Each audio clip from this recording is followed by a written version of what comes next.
This channel does not promote any violent, harmful, or illegal activities. All content provided by this channel is meant for an educational purpose only. বিজেপির পক্ষে পশ্চিমবঙ্গে সংখ্যালঘুদের vote বাদ দিয়ে এবং liberal Hindu যারা বিজেপিকে বহিরাগত মনে ইত্যাদি মনে করে এবং যারা সেই অর্থে হিন্দু ফান্ডামেন্টালিজমে বিশ্বাস করে না, তাদের বাদ দিয়ে বিজেপি কোনো দিন পশ্চিমবঙ্গে আসতে পারবে না। তাদের 240 মানে 272 পেতেই হবে 543টি লোকসভা আসনের 543টা আসনের লোকসভাতে।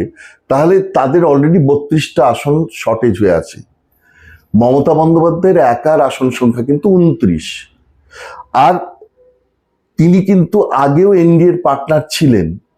এই রকম একটা দলকে বিজেপির বিরোধিতা করার সাধ্য নেই। জেসিকা লাল মার্ডার কেস 7 বছর বাদে খোলা হয়ে 25 দিনের মধ্যে কেসের সমস্ত কিছু মিটিয়ে তদন্ত মিটিয়ে ফেলতে পেরেছিল পুলিশ, সেখানে সিবিআই এই কেসটা করতে পারছে না। এটা ভাবতে কষ্ট হয়। তার মানে সিবিআই এর চালিকা শক্তি নিশ্চয়ই অন্য কারো হাতে আছে। সার্বিকভাবে স্বাস্থ্য ব্যবস্থার একটা রিফর্ম চেয়েছেন, যে রিফর্ম কিন্তু আদতে সাধারণ মানুষের কাছেই উপকারটা নিয়ে আসবে। পুলিশ প্রথমেই দেখবার চেষ্টা করছে যিনি করেছেন তার রং কি, তিনি যদি শাসক দলের হোক তাহলে সেখানে তারা হাত গলাবে না। কিন্তু আরজি কর নিয়ে না মোদিজি কোনো কথা বলেছেন, না অমিত শাহজি কোনো কথা বলেছেন। এতগুলো কেস, 905টা কেস 2020 ডিসেম্বর 31 ডিসেম্বর পর্যন্ত সিবিআই বলেছে যে পশ্চিমবঙ্গে হয়েছে, তারপরও তো আরো কত কেস বেড়ে গেছে। তো সেই কেসগুলোর একটাতেও তাদের কোনো সাকসেস আমরা দেখতে পাচ্ছি না। খুবই দুঃখের। রাজ্যসভায় একটা স্লেন্ডার একটা মেজরিটিতে এখন বিজেপি দাঁড়িয়ে আছে। অর্থাৎ কোনো বিল পাস করাতে গেলে হয় তাকে কিছু দলকে অ্যাবস্টেন করতে হবে, সভা থেকে বেরিয়ে যেতে হবে, যেটা তৃণমূল প্রত্যেকটা বিল পাসের সময় করেছে। সুতরাং তারা বিল পাসের সময় যখনই এরকম বিরোধিতা আসে তখন তারা বয়কট করে চলে যায় সবার মধ্যে চিৎকার চেঁচামেচি করে, অথবা তাদেরকে সমর্থন জানাতে হবে। অর্থাৎ যদি ভবিষ্যতে এমন দিন আসে যে টিডিপি এবং জেডিইউ বা টিডিপি এবং তার সঙ্গে শিবসেনা তারা বেরিয়ে গেল, সঙ্গে সঙ্গে কিন্তু তাদেরকে একটা বিকল্প দলের কথা ভাবতে হবে। এবং সেখানে মমতা বন্দ্যোপাধ্যায় হচ্ছে একমাত্র বিকল্পের জায়গা, যিনি অন্তত বাইরে থেকেও এনডিএ কে সাপোর্ট করতে পারেন। অনুব্রত মণ্ডল বেল পেয়ে চলে আসলেন, তো তাদের ধরছে কেন? মানিক ভট্টাচার্য থেকে আরম্ভ করে শিক্ষা কেলেঙ্কারিতে যতজন গ্রেপ্তার হচ্ছে, এক পার্থ চ্যাটার্জি, তারা সব জামিন পেয়ে চলে আসছেন। তাহলে ওরা বসেই আছে, কিছুদিন পরে পরে তাদের জামিন দিয়ে আস্তে আস্তে ছেড়ে দেবে। নমস্কার স্যার, কেমন আছেন? চলছে, ঠিকঠাকই আছি স্যার। আপনার কাছে আমি লাস্ট এসেছিলাম, অনেকদিন হয়ে গেল স্যার। এর মধ্যে পশ্চিমবঙ্গে অনেকগুলো পরিবর্তন ঘটেছে। তার মধ্যে একটা হচ্ছে আরজি করের নৃশংস ঘটনা, এবং তারপরে একটা অদ্ভুত গণজাগরণ। কিভাবে দেখলেন আপনার চোখে মানুষের এই বেরিয়ে আসে, বিশেষ করে মেয়েদের বেরিয়ে আসে এবং রিক্লেম দ্য নাইট, এবং তারপর 14ই আগস্ট থেকে ধারাবাহিকভাবে যে আন্দোলন সংগ্রাম সাধারণ মানুষ অদলীয়ভাবে যে করলেন, কিরকম দেখলেন? নাকি আপনার মনে হয় এর পেছনে কোনো দল আছে? দল তো মানুষ নিশ্চয়ই, যারা যে মানুষগুলো বেরিয়ে এসেছিল তারা কোনো না কোনো দলীয় মতবাদে বিশ্বাসী, তারা কোনো না কোনো দলকে ভোট দেয়। সুতরাং দলহীন আমি কোনোভাবেই বলবো না। কিন্তু যে লোকগুলো এসছিল তাদের মধ্যে তৃণমূলেরও অনেক লোক এসছে। তার মানে কোনো একটা জায়গায় মানুষের মনের মধ্যে এই যে ব্যবস্থাটা চলছে সেটা যে ঠিক নয়, সেটা যে অনৈতিক, এবং একটা স্তরে এসে সাংঘাতিকভাবে মানুষের উপর উৎপীড়ন নিপীড়ন চলছে, যার থেকে মুক্তি পাওয়া দরকার, এই বোধটা প্রবল হয়ে উঠেছিল এবং মানুষের পিঠ দেওয়ালে ঠেকে গেছে। এইরকম একটা জায়গায় চলে আসলেই মানুষ খুব স্বাভাবিকভাবেই দলের পতাকা বাদ দিয়ে, দলের কোনো মতাদর্শ বাদ দিয়ে, দলের কোনো নেতার কথা না ভেবে সরাসরি নিজেকে বাঁচানোর জন্য রাস্তায় নামে। এবং সমস্ত মানুষ যখন নিজেকে একসঙ্গে রাস্তায় নামায় তখন সেটা গণজাগরণ হয়। আর আই রেবেল, কামু বলেছিলেন তার রেবেল বইয়ে, I rebel therefore we exist. সুতরাং সবাই মিলে প্রতিবাদ করতে শুরু করলো, গণজাগরণটা সেখান থেকেই শুরু হলো। এইখানে প্রশ্ন হচ্ছে স্যার, এটা কি শুধু আরজি করের ঘটনার জন্য হলো, নাকি এই গত 13-14 বছরের পুঞ্জীভূত ক্ষোভটা বেরিয়ে এলো এই ঘটনায়? পুঞ্জীভূত ক্ষোভ তো বটেই, কারণ আরজি করের ঘটনাটা বারুদে একটা আগুন নিক্ষেপ হলো। তার আগের থেকে মানুষের কি না চলছিল, তাদের উপর কি না উৎপীড়ন চলছিল। এই যে জেসিবি, জায়ান্ট, যাকে জয়ন্ত তাকে জায়ান্ট বলে লোকে ডাকতো, জেসিবি, এরা কি ধরনের না হতো, শেখ শাহজাহান, শেখ সেলিম, এই যে লোকগুলো কন্টিনিউয়াস অত্যাচার করে যাচ্ছে মানুষের উপর। মানুষের মতাধিকার প্রকাশ করবার স্বাধীনতা নেই, তারা কি পড়বে, তারা কার সঙ্গে বেড়াবে সে নিয়ে তারা মত প্রকাশের ক্ষেত্রে তাদের যা ইচ্ছা সেটা চাপিয়ে দিচ্ছে, এবং একই সঙ্গে নিজেরা অনৈতিকভাবে দুর্নীতির পাহাড়ের উপর বসে থাকছে। তারা নিজেরা চুরি করছে, চুরির বিরাট বিরাট প্রাসাদ করছে। যে একদা ভ্যানওয়ালা ছিল, সে হয়তো বিরাট বাড়ির একটা প্রাসাদের মালিক হয়ে দাঁড়াচ্ছে। এইরকম একটা জায়গায় যদি চলে যায় সমাজটা, তখন মানুষ খুব স্বাভাবিকভাবেই একটা ছুতো খুঁজবে, যে ছুতোতে তারা বেরিয়ে আসতে পারে। আরজি করের যে ভয়ানক ঘটনা, সে ভয়ানক ঘটনা প্রত্যেকের মধ্যে শিরদাঁড়াই শিহরণ নিয়ে এসেছিল, এবং সেই শিহরণটার একটা আউটবাস্ট ঘটেছিল ওই গণজাগরণে। সুতরাং পুঞ্জীভূত ক্ষোভ দিনের পর দিন হচ্ছিল, হতে হতে হঠাৎ করে এই কোয়ান্টিটেটিভ বিষয়টা একটা কোয়ালিটেটিভ লিপে এসে গণজাগরণে পরিণত হয়েছিল। স্যার, আরজি করের পরেও বেশ কিছু জায়গাতে এরকম একটা মানে মেয়েদের ওপর নানা রকম নৃশংস অত্যাচারের খবর পাওয়া গেছে। এর মধ্যে কিছু জায়গায় সাধারণ মানুষ, বিশেষ করে মহিলারা, নিজের হাতে আইন তুলে নিয়ে অপরাধীকে নিজের হাতে শিক্ষা দিয়েছেন। এখন এই যে পুলিশের ওপর একটা অনাস্থা তৈরি হচ্ছে বলে অনেকে মনে করছেন, আপনি যেমন ধরুন পটাশপুরেই ঘটেছে, এখন এই ঘটনাগুলোকে আপনি কিভাবে দেখছেন? প্রথমেই আগে বলি যে আইন নিজের হাতে নেওয়াটা কোনোভাবেই সমর্থনযোগ্য নয়। কিন্তু এই যে পটাশপুরে, তার সম্বন্ধে যা পড়লাম, যাকে পিটিয়ে মারা হলো, সে তার সামনে দিয়ে কোনো মহিলা যেতে পারতো না। এইরকম একটা লোক, সে যে দল ক্ষমতায় আসে তার সঙ্গে চলে যায়, এবং সেই ক্ষমতায় গিয়ে সাংঘাতিকভাবে মহিলাদের উপর অত্যাচার করে। সুতরাং এই ধরনের মানুষ যারা এই ধরনের কাজ করে যাচ্ছে, একের পর এক জঘন্য দুর্নীতি করছে, ধর্ষণ করছে, অথচ তাদের কোনো সাজা পাচ্ছে না, মানুষের মনে কি হবে? যে একটা জায়গায় তো তারা অসহায় বোধ করবে। অসহায় মানুষ কর্তৃপক্ষের কোনো সমর্থন পাচ্ছে না, কর্তৃপক্ষের কাছ থেকে কোনো বৈধভাবে মুশকিল আসানের চেষ্টা দেখছে না, তাহলে তারা নিজেরাই মুশকিল আসানের চেষ্টা করবে, এবং সেই ঘটনায় একটা ললেসনেস বা আইন শৃঙ্খলার অবনতির জায়গায় নিয়ে এসছে। বিভিন্ন জায়গায় যারা দুষ্কৃতী, তারা ভাবতে শুরু করেছে যে আমি যা খুশি তাই করতে পারি, আমার কিছু হবে না। এটা হচ্ছে দুষ্কৃতীদের মাথায় ঢুকে গেছে, যে বহু বছর ধরে বিচার চলবে, তারপর কিচ্ছু হবে না, এবং সবাই জেল থেকে বেরিয়ে আসবে, বা জেলে যাবেই না, জেলে গেলেও কয়েকদিনের মধ্যে বেলে চলে আসবে। আর যদি বা যায়, কিছুদিনের মধ্যেই তাকে ছাড়িয়ে নিয়ে আসবার জন্য নেতা, রাজনৈতিক দলের, শাসক দলের নেতারা, তারা একসঙ্গে এগিয়ে আসবেন, এবং তার কিছু হবে না। একদিকে দুষ্কৃতীদের মধ্যে যখন এই বিশ্বাস প্রতীয়মান হয়ে যাচ্ছে, ঠিক তেমনি সাধারণ মানুষের একটা অসহায়তা আসছে যে আমরা কোথায় যাব। তারা পুলিশের কাছে গেলে পুলিশ প্রথমেই দেখবার চেষ্টা করছে যিনি করেছেন তার রং কি, তিনি যদি শাসক দলের হোক তাহলে সেখানে তারা হাত গলাবে না।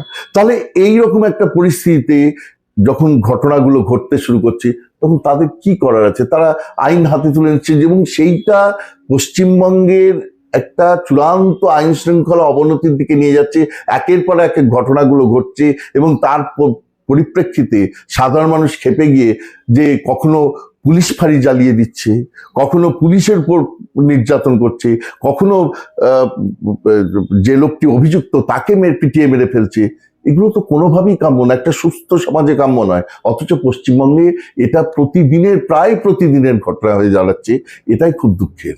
হ্যাঁ স্যার, যেটা আপনি বললেন এই কুলতলিতে যে 9 বছরের বাচ্চাটার উপরে অত্যাচার করে তাকে এরকম সর্বনাশ করা হলো, তো তার বাবা মা যখন কেঁদে কেঁদে গিয়ে উপস্থিত হয়ে বলেছে আপনারা একটু খুঁজতে বেরোন, পুলিশ টালবাহানা করেছে, বাবা মা বলছে অন্তত মেয়েটাকে তো জীবন্ত পেতাম যদি পুলিশ সেই রাতেই একটু বেরোতো, কিন্তু পুলিশ বেরোলো না। এই যে পুলিশের প্রতি মানুষের একটা তীব্র ক্ষোভ, অনাস্থার চেয়েও এখন ক্ষোভে পরিণত হচ্ছে। আপনি কলকাতাতেও যদি দেখেন আর জি করের ঘটনায় টালা থানার ওসি গ্রেপ্তার হলেন, বা ডিসি সেন্ট্রাল ইন্দিরা মুখার্জি যাকে ফিঙ্গারপ্রিন্ট এক্সপার্ট বলেছিলেন, আইএমএ সরাসরি বলল না তিনি একজন নির্দিষ্ট ডাক্তার এবং তিনি আরজি করেরও না, তিনি অভিজ্ঞ। এই ঘটনাগুলো কি মানুষের যে আস্থাটা নষ্ট করছে? নিশ্চয়ই। তার কারণ হচ্ছে আমরা যে শাসক দল বা পুলিশ প্রশাসন এরা যে বৈধতা পায়, তার কারণ তো মানুষ ভয়ে বৈধতা দেয় না, মানুষ একটা অভ্যাস থেকে দেয়। আমরা বিশ্বাস করি যে আমার কিছু হলে আমি প্রথমেই থানায় যাব এবং পুলিশ সেটা রেকর্ড করবে। কিন্তু এইটা ধরা যাক আমি যত দৃঢ়তার সঙ্গে বলতে পারি আমি থানায় যাব, গেলে আমার রেকর্ড করবে, আমার বক্তব্য রেকর্ড করবে, এবং যেহেতু আমি একটা উচ্চ শিক্ষিত এবং উচ্চ মধ্যবিত্ত স্তরে রয়েছি, একটা গরিব মানুষের ক্ষেত্রে সেটা হচ্ছে না।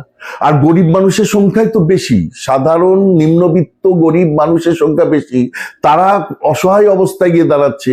সুতরাং তাদের তো আর কিছু করার নেই, তাদের আস্থা ফিরিয়ে নিয়ে আসাটা প্রশাসনের পক্ষে সবচেয়ে বড় দরকার। কুলতলিতে যে ঘটনাটা ঘটলো সেখানে পুলিশের কাছে তারা বারবার করে গেছে কোন থানার জুরিসডিকশন, এই নিয়ে তারা তর্কাতর্কি করে ওই ঘটনাটা খোঁজটা করতে শুরু করলো অনেক পরে, রাত 3টের সময়। সুতরাং এই যে অসহায়তা, মানুষের অসহায়তা, তার বাবা মায়ের অসহায়তা, তার ফলে ওখানকার চত্বরের লোকজন খেপে গেল এবং পুলিশ ফাঁড়ি জ্বালিয়ে দিল। এটা কি কোনোভাবে কাম্য একটা সভ্য সমাজে যে পুলিশ ফাঁড়িতে আগুন জ্বলছে, পুলিশ ছুটে পালাচ্ছে, এমএলএ ওখান থেকে যেতে পারছে না, তাকে গেলে গো ব্যাক বলা হচ্ছে, এগুলো কোনোভাবে কাম্য ব্যাপার নয়। কিন্তু পশ্চিমবঙ্গে এটাই ঘটছে, এইটা বারবার করে ঘটছে, অথচ শাসক দল সে ব্যাপারে নজর দিচ্ছে না। তাহলে কি কোনোভাবে তাদের কন্ট্রোলটাই শিথিল হয়ে গেছে, নিয়ন্ত্রণটাই শিথিল হয়ে গেছে? অর্থাৎ তারা আর মনে করছেন বা এখন আর ঠক বাজতে গিয়ে লাভ নেই, তাহলে গা উজাড় হয়ে যাবে, যত তৃণমূল আছে সবই বোধহয় এইরকম হয়ে গেছে। এই ভাবনা থেকে কি তারা তাদের যে সমস্ত দুষ্কৃতীরা তাদের দলের সমর্থন এতদিন পেয়ে এসছে, তাদের বিরুদ্ধে কোনো স্টেপ নিচ্ছে না বা পুলিশকেও স্টেপ নিতে দিচ্ছে না? এইটা কিন্তু বড় প্রশ্ন আমাদের কাছে। যে কলকাতা পুলিশকে আমরা স্কটল্যান্ড ইয়ার্ডের সাথে তুলনা করলাম, অনেকে এখন বলছেন সে তো চিতপুর রেল ইয়ার্ডের সাথে তুলনা করার আর যোগ্য থাকলো না। এবং শুধু হত্যা বা ধর্ষণের বাইরেও এই যে প্রমাণ লোপাট একটা ঘটনা বারবার উঠে আসছে, এটা কি পুলিশের কাজ বা পুলিশের এটা দেখা উচিত ছিল না? পুলিশ তো মানে দক্ষ, এ ব্যাপারে আমাদের কোনো সন্দেহ নেই, পুলিশ নিঃসন্দেহে দক্ষ। কলকাতা পুলিশকে যদি সঠিকভাবে কাজ করতে দেওয়া হতো তাহলে এখনো তারা দক্ষতার নজির রাখত। কিন্তু পুলিশের পিছনে একজন রাজনৈতিক নিশ্চয়ই নেতা বা নেতৃত্ব, রাজনৈতিক কর্তৃত্ব আছে যারা পুলিশকে ঠিকমতো পরিচালনা করছে না। পুলিশ মন্ত্রী তো মমতা বন্দ্যোপাধ্যায় মুখ্যমন্ত্রী, তিনি যদি ঠিকমতো পরিচালনা করতেন তাহলে নিশ্চয়ই আজকে এই ঘটনা ঘটতো না, যেখানে এটা তো তারই অপমান যে তার একজন অফিসার, টালা থানার পুলিশের ওসি, একজন অফিসার র্যাঙ্কের পুলিশ, তিনি গ্রেপ্তার হয়ে গেলেন যে ষড়যন্ত্রের সঙ্গে গোটা দেশ যে আন্দোলনের সঙ্গে যুক্ত, সেই আন্দোলনের মুখ্য যে বিষয় তার সঙ্গে তার ষড়যন্ত্রের ক্ষেত্রে টালা থানার পুলিশের ওসি যুক্ত হয়েছে। এটা তো পুলিশ প্রশাসনের ক্ষেত্রে একটা বিরাট মুখ পোড়ার জায়গা। অথচ এটা যদি তারা চেষ্টা করতেন তারা নিঃসন্দেহে এই জায়গা থেকে বেরিয়ে আসতে পারতেন। সেই জন্যই তো বারবার করে রাজ্য করে ছেলেমেয়েরা শিরদাঁড়া বলে বলছে, পুলিশ কমিশনের টেবিলে গিয়ে শিরদাঁড়া দিয়ে এসছে, যেটা সারা পশ্চিমবঙ্গের মানুষ দেখছে। প্রশাসনের শিরদাঁড়াটা কোথাও একটা হারিয়ে গেছে, যে শিরদাঁড়াটা কিন্তু নিশ্চিতভাবে এখন খোঁজা দরকার এবং সেই শিরদাঁড়ার ব্যবহার করা দরকার, যাতে মানুষের মধ্যে আস্থাটা ফেরানো যায়। স্যার, এইখানে একটা প্রশ্ন উঠছে যে ধরুন এই যে যখন বিনীত গোয়েলকে সরিয়ে দেওয়ার কথা হলো আমাদের প্রাক্তন পুলিশ কমিশনার, তখন আমাদের মাননীয় মুখ্যমন্ত্রী বললেন যে সামনে পুজো, বিনীত সমস্ত ব্যাপারটা বোঝেন, ও চলে গেলে পুজো কি করে হবে। কিন্তু আলটিমেটলি উনি চলেও গেলেন, সাথে আরো কয়েকজনকে সরিয়ে দিতে হলো, তাতে তো পুজোর কোনো সমস্যা হলো বলে মনে হয় না। তাহলে কেন ওনাকে সরাতে অসুবিধা হচ্ছিল? আর স্বাস্থ্য সচিবের অপসারণ নিয়ে এতবার দাবি করা সত্ত্বেও একজন আইএএস অফিসারকে ট্রান্সফার করতে এত কেন মানে দ্বিধা বোধ করছেন মুখ্যমন্ত্রী? কি মনে হয় আপনার? প্রথম কথা হচ্ছে, বিনীত গোয়েলকে সরিয়ে দিয়ে তাকে কিন্তু বিরাট কোনো শাস্তিমূলক ব্যবস্থা নেওয়া হয়নি। তাকে একটা পোস্ট থেকে তার প্রায় টেনিওর শেষ হয়ে এসেছিল, আর কয়েক মাস বাকি ছিল, বোধহয় 2 মাস বা 2.5 মাস বাকি ছিল, তাকে অন্য একটা পোস্টে নিয়ে যাওয়া হলো। কোন রকম তার বিরুদ্ধে শাস্তিমূলক বিধান হয়, নিজেই বলেছেন ওনার পছন্দ মতো জায়গাতে পাঠিয়ে দেওয়া হয়েছে। তাহলে এই যাদের পাঠানো হয়েছে, একমাত্র যাদেরকে সিবিআই গ্রেপ্তার করেছে তাদের ছাড়া আর বাদবাকি সবাই কিন্তু তাদের যেটা পছন্দের জায়গা সেই রকম জায়গাতেই গেছে। সুতরাং এ নিয়ে শাস্তির কোনো ব্যবস্থা হয়নি। এখন তাহলে নারায়ণ স্বরূপ নিগমকে কেন সরাচ্ছে না? কারণ তিনি নাকি নিজে বলেছেন যে তিনি সরে যেতে চান। ব্যাপারটা হচ্ছে এই জায়গাটাতে এসে দাঁড়িয়ে যাচ্ছে যে, আমার ধারণা যে একটা ইগোর, একটা অহংবোধের জায়গায় এসে দাঁড়িয়ে যাচ্ছে, যে যা আন্দোলনকারীরা বলছেন, তাদের যা দাবি, সেটা সব যদি মেনে নিই, তাহলে আমার প্রশাসনের উপর আমার কর্তৃত্বটাই হারিয়ে যাবে। এই জায়গা থেকে একটা অহংবোধ এবং কর্তৃত্ব হারিয়ে যাওয়ার একটা ভয়, এই দুটো জায়গার থেকেই উনি নারায়ণ স্বরূপ নিগম, মানে মুখ্য স্বাস্থ্য সচিব, তাকে প্রিন্সিপাল হেলথ সেক্রেটারি, তাকে সরাতে চাইছেন না বলেই আমার ধারণা। মুখ্যমন্ত্রীর সামনেই ডাক্তাররা বলছেন যে এরা খাতা দেখা হলে তারা 10ও পাবে না, তারা গোল্ড মেডেল পেয়ে বেরিয়ে গেছে। মুখ্যমন্ত্রী যখন বললেন আমি পুরনো খাতা বের করব, তারা খুব রেডিলি সেটা অ্যাকসেপ্ট করলেন সবাই এবং বললেন হ্যাঁ বের করুন। মানে এইরকম একটা যদি ডাক্তার যদি এইভাবে বেরোয়, আমরা কোথায় দাঁড়াবো? আমাদের স্বাস্থ্য ব্যবস্থা কোথায় যাবে? জুনিয়র ডাক্তারদের মূল একটা দাবি আছে, সেটা হচ্ছে অভয়ার বিচার। হ্যাঁ, তারপরের দাবিটা হচ্ছে আর যাতে কোনো অভয়া না হয়, তার জন্য ওইগুলো অন্যগুলো। এবং সেই কারণে তারা এই যে থ্রেড কালচারই হোক বা পরীক্ষা ব্যবস্থা রিফর্ম হোক, সার্বিকভাবে স্বাস্থ্য ব্যবস্থার একটা রিফর্ম চেয়েছেন, যে রিফর্ম কিন্তু আদতে সাধারণ মানুষের কাছেই উপকারটা নিয়ে আসবে। যদি পরীক্ষা ব্যবস্থা সুষ্ঠুভাবে হয়, তাহলে কি হবে? তাহলে আমরা ভালো ডাক্তার পাবো। যদি টেন্ডারে ঠিকঠাক মতো জং ধরা কাঁচি না দেয়, যদি সেখানে রক্তমাখা গ্লাভস না থাকে, তাহলে আমাদের যে রোগীরা যাবেন আমাদের সাধারণ মানুষের তরফ থেকে, তাদের সেই রোগীদের ব্যবস্থা যথাযথভাবে চিকিৎসার ব্যবস্থা হবে, এটা আমরা দেখতে পাচ্ছি বা দেখতে পাবো। সুতরাং সার্বিকভাবে তাদের যে দাবি, সেই দাবিগুলো, প্রথম দাবিটা বাদ দিয়ে আর সব দাবি কিন্তু স্বাস্থ্য ব্যবস্থার সংস্কারে। এই প্রসঙ্গে আমি একটা কথা বলবো যে এই দাবিগুলো কিন্তু খুব বৃহত্তর একটা আঙিনার সঙ্গে যুক্ত হয়ে গেছে। বস্তুত পক্ষে যদি আমরা পার্লামেন্টের, লোকসভাতে যদি আমরা বিজেপির আসন সংখ্যা দেখি, সেই আসন সংখ্যা কিন্তু 240, এবং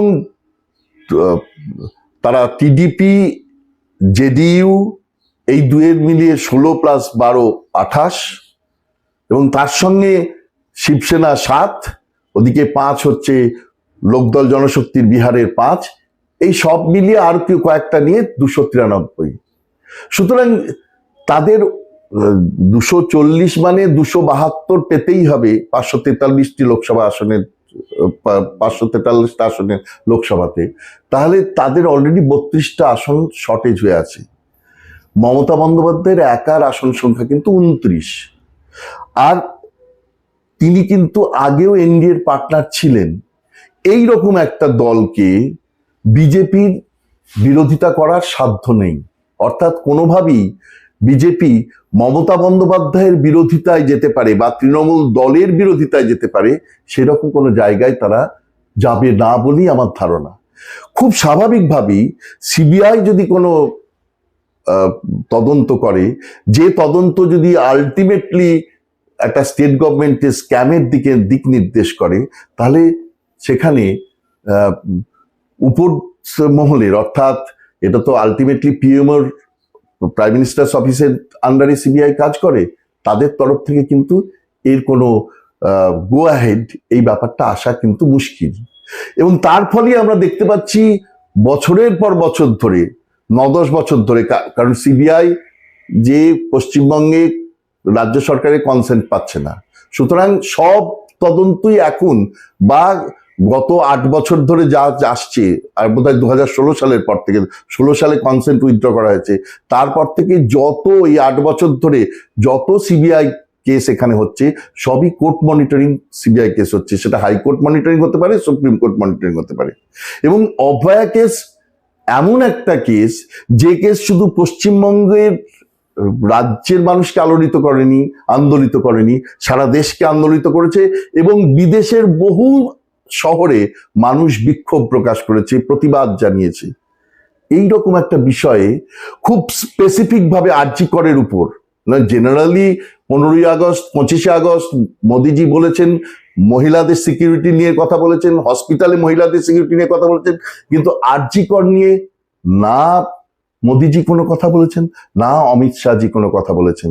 আমাদের কাছে এটা একটা ভয়ানক অভিজ্ঞতা। আমাদের ঘরের মেয়ের মতো তার এইরকম একটা পরিণতি, গোটা দেশ আলোড়িত হয়ে গেল, অথচ স্বাস্থ্যমন্ত্রী এসে 30 সেকেন্ডের মধ্যে শুধু বললেন যে আমরা বিজেপি ক্ষমতায় এলে আরজি করের মতো কেস আর হবে না। এইটুকুই কি শুধু প্রাপ্য ছিল?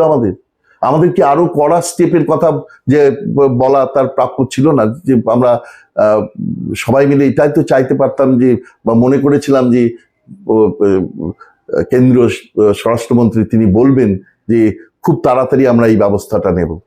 কিন্তু আজ বোধহয় 85 দিন গড়ালো, কিন্তু এখন পর্যন্ত কিন্তু সেইভাবে যে তদন্তের অগ্রগতি প্রথম দিনে কলকাতা পুলিশ দিয়েছিল, সেই কলকাতা পুলিশের সঙ্গে সম্মতি জানিয়ে ওই সঞ্জয় রায় বোধহয় সেই লোকটি ছাড়া আর কাউকে না গ্রেপ্তার করা হয়েছে পরবর্তীকালে সন্দীপ ঘোষকে, কিন্তু তার বিরুদ্ধে চার্জশিটও দেওয়া হয়নি। আর কনস্পিরেসি মামলায়, অর্থাৎ ওই যে খুনটা হয়েছিল ওটা তো একা কেউ করতে পারে, এটা উপেন বিশ্বাস বলছেন, তিনি এত বছরের সিবিআইয়ের অভিজ্ঞতা থেকে বলছেন, অথচ সেই খুনে আর বাদবাকি কাউকে দোষী খুনের জন্য আর কোনো কাউকে গ্রেপ্তার করা হলো না। এটা সিবিআইয়ের ব্যর্থতা নয়? এতদিন ধরে একটা, যেখানে জেসিকা লাল মার্ডার কেস 7 বছর বাদে খোলা হয়ে 25 দিনের মধ্যে কেসের সমস্ত কিছু তদন্ত মিটিয়ে ফেলতে পেরেছিল পুলিশ, সেখানে সিবিআই এই কেসটা করতে পারছে না।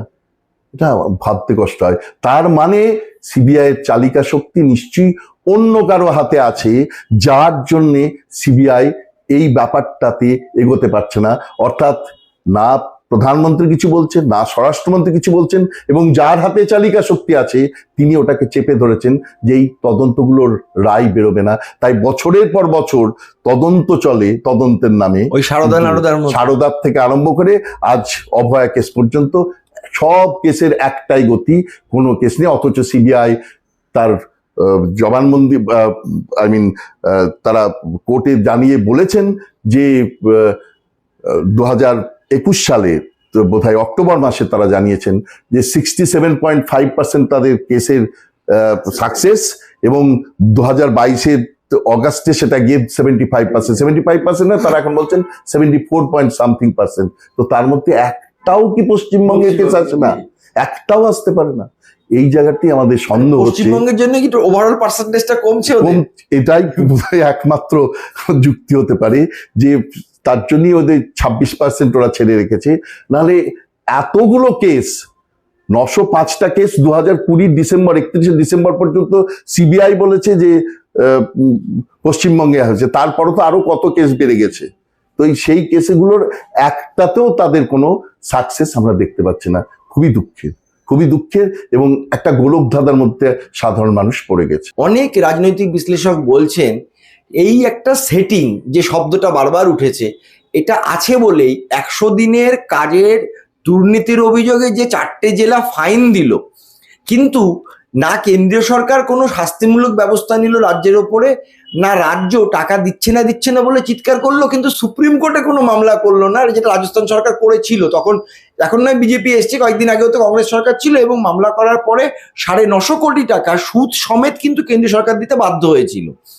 এই যে এরাও মামলা করবে না বা ওনারাও কোনো শাস্তিমূলক ব্যবস্থা নেবেন না, এটাই কি সেটিং, কি মনে হচ্ছে আপনার?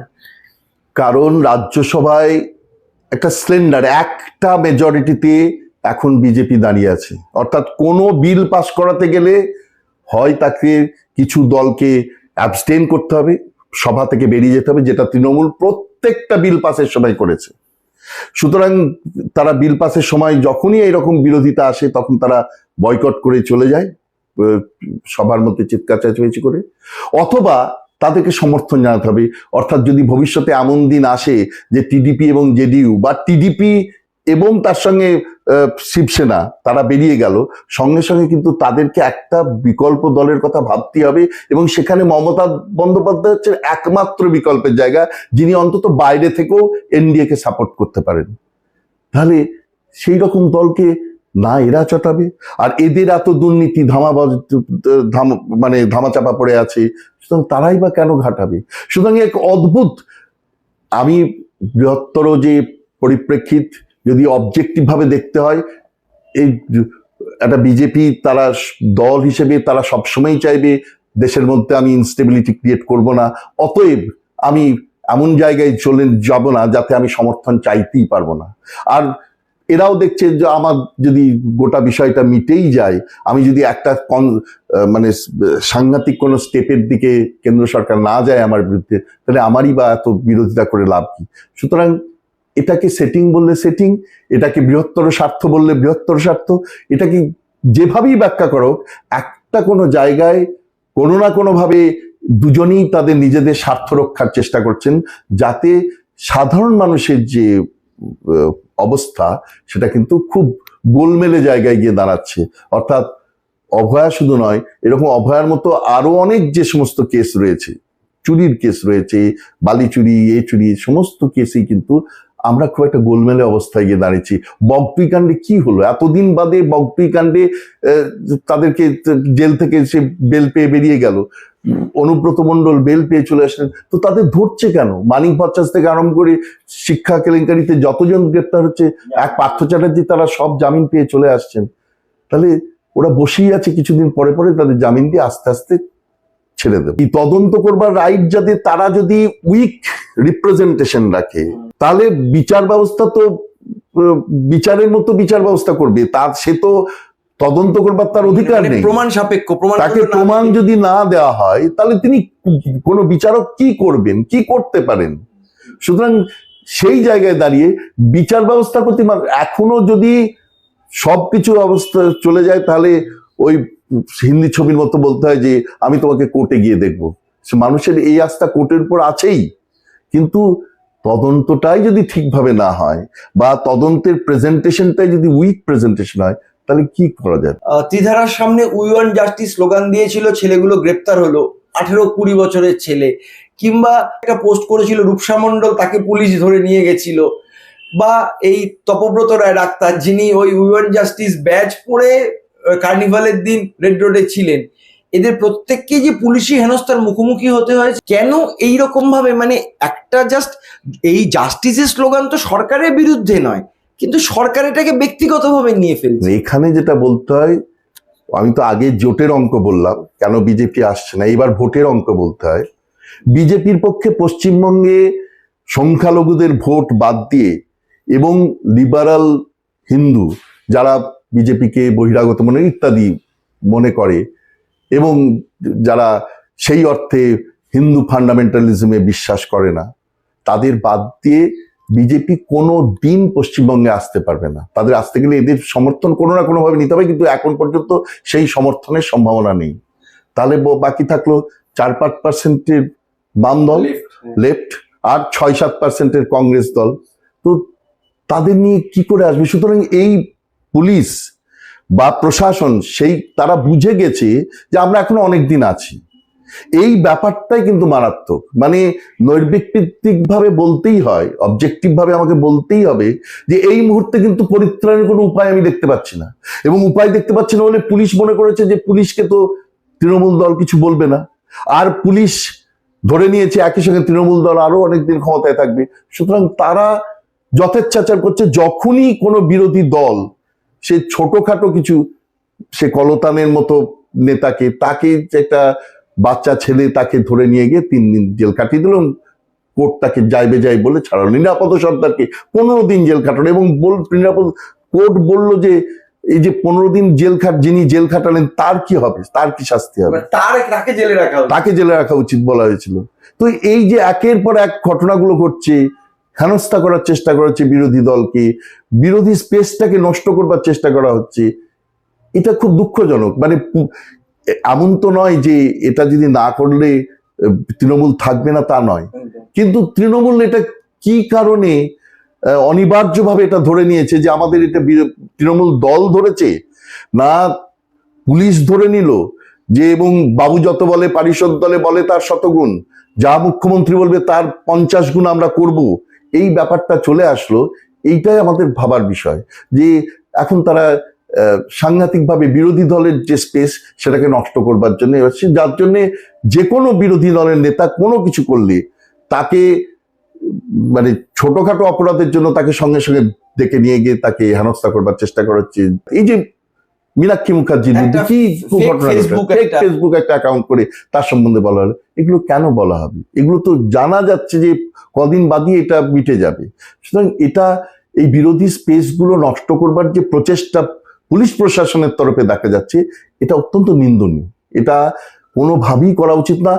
আমার ধারণা ওই যে কথাটা বললাম, বাবু যত বলে পারিষদ দলে বলে তার শতগুণ, কোনো পুলিশ মন্ত্রী বা কোনো ক্যাবিনেট মন্ত্রী কি বললেন তাকে অক্ষরে অক্ষরে বা তার অনেক বেশি পরিমাণে পালন করবার জন্য তার সাংবিধানিক বিধিগুলো ভুলে যাচ্ছে পুলিশ প্রশাসন। এটা কিন্তু হওয়া কাম্য নয়, এটা উচিত নয়, অবাঞ্ছিত, এবং ভবিষ্যতে এটার থেকে যত দূরে থাকবে পুলিশ প্রশাসন, মানুষের আস্থা পুলিশ প্রশাসনের প্রতি তত বাড়বে। আপনি কি আশা করেন যে পশ্চিমবঙ্গের স্বাস্থ্য ব্যবস্থার আমূল পরিবর্তন ঘটবে? নিশ্চয়ই ঘটবে, আশা তো করবই। যে অবস্থায় ছিল আমরা তো ভাবতেই পারিনি স্বাস্থ্য ব্যবস্থার মধ্যে এত দুর্নীতি যুক্ত আছে। আজকে যখন তারা এইরকম একটা জায়গায় নিয়ে এসছে, সমস্ত মানুষ এরকম তার মধ্যে যুক্ত হয়েছে, তারা জেনেছে, নলেজ ইজ পাওয়ার, ফুকো বহুকাল আগে বলে গেছেন। আমরা যখন জেনেছি তখন আমাদের হাতে ক্ষমতা এসেছে। আমরা তো জানতামই না, সাধারণ মানুষ তো জানতোই না যে কত ধরনের দুর্নীতি হয়। 10 পাওয়া ডাক্তার ঘুরছেন। সুতরাং এই যে জায়গাগুলো তৈরি হচ্ছে, এবং শুধু 10 পাওয়া ডাক্তার নয়, যাতে ভালো মেয়ে বা ছেলে সে যদি তৃণমূল নেতার ঘরেও জন্মায়, সে যদি এই সিন্ডিকেটকে সমর্থন না করে তাহলে তাকেও ফেল করে দেওয়া হোক, তার যদি ফার্স্ট হওয়ার যোগ্যতা থাকে তাকে ফেল করে দেওয়া হোক, এটাও ভাবতে হবে। এরকম ঘটনাও ঘটেছে। সুতরাং এই যে ব্যাপারটা, এটার থেকে তো মুক্তি নিশ্চয়ই পাবো আমরা। এই অ্যাওয়ারনেস যখন তৈরি হচ্ছে মানুষের মধ্যে, তখন আজ না হোক কাল, একদিনে নিশ্চয়ই হবে না, তবে একদিন হবেই।